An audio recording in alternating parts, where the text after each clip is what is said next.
The Super El Niño Shockwave, how a global weather crisis is about to reshape your grocery cart. Every few decades, the world faces a climate event powerful enough to ripple through every layer of the global economy. This time, analysts warn that the emerging Super El Niño is not just another weather anomaly. It is a force colliding head-on with geopolitical conflict, fragile supply chains, and already strained food systems.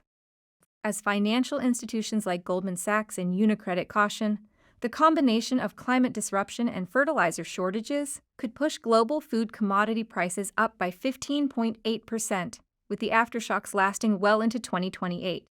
What follows is a clear, grounded narrative of how this crisis is unfolding, why it matters, and when households will feel the full weight of this global shockwave. Financial and commodity analysts are sounding alarms as the current Super El Niño intensifies, threatening to reshape global food markets for years to come. Unlike previous climate cycles, this event is colliding directly with geopolitical instability, particularly the conflict surrounding Iran and disruptions in the Strait of Hormuz. This dangerous overlap is creating a compounding effect that magnifies every weakness in the global food supply chain. According to major financial institutions, the world could see food commodity prices surge by nearly 16%, with inflationary pressure lingering through 2028. Agriculture is entering the next year facing two severe constraints at the same time. The first is the climate shock, where El Niño is rewriting rainfall and temperature patterns across continents. Regions that depend on predictable monsoon seasons are instead facing drought, while others are drowning under relentless flooding. The second is the fertilizer shock, driven by geopolitical conflict that has restricted critical trade corridors. Nitrogen-based fertilizer prices have spiked between 50 and 80%, forcing farmers to reduce nutrient usage and abandon high-yield acreage. These two forces together are creating a global supply deficit that is impossible to ignore. The commodities most at risk reflect the backbone of global calorie consumption. Rice and wheat, staples for billions, are already suffering from drier monsoon seasons in India and Southeast Asia. Exporting nations are tightening restrictions to protect domestic supply, which only amplifies global scarcity. Sugar production is plunging in India and Thailand, with yields down 20 to 30%. Much of the remaining sugar is being diverted into ethanol production, pushing prices even higher. Palm oil and cocoa are facing megadroughts in West Africa and Southeast Asia, creating immediate inflation in processed foods, cooking oils, and confectionery items.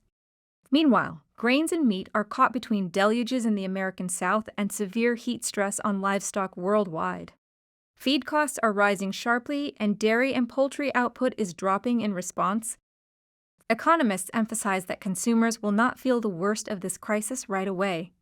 Because crops are harvested seasonally and processed months before reaching store shelves, there's a built-in lag effect. The physical scarcity farmers are experiencing today will take 6 to 12 months to fully filter through global supply chains.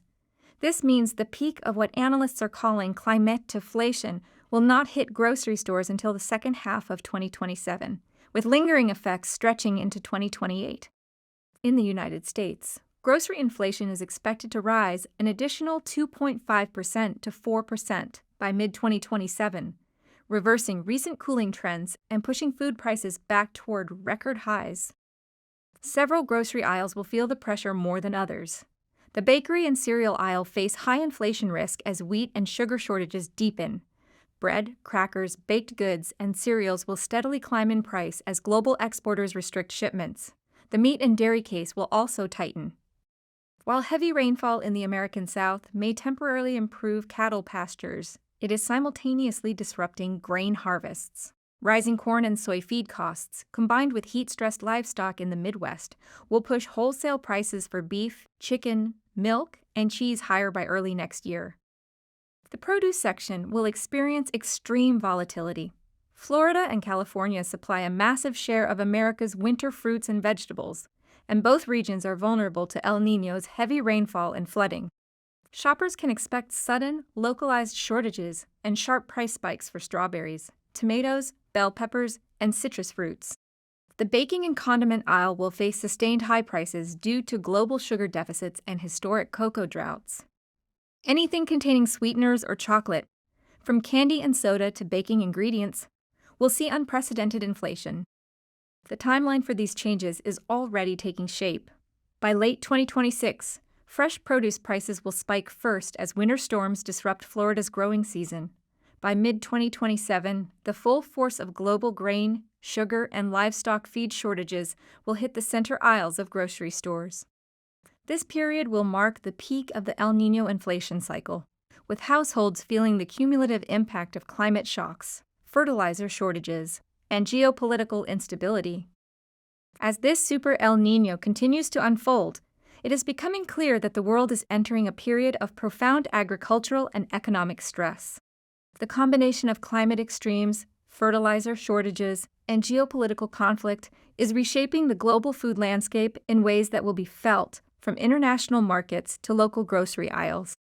While the worst effects will take time to reach consumers, the trajectory is already set: higher prices, tighter supplies, and a renewed awareness of how fragile the global food system truly is.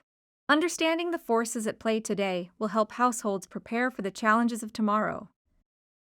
If you found this breakdown helpful, make sure to like, subscribe, and share this video with anyone who wants to stay ahead of the coming shifts in our food system.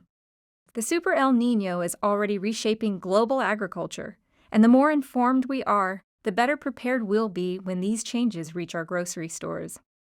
Stay tuned for clearer, grounded updates on how climate and economics are shaping the world around us.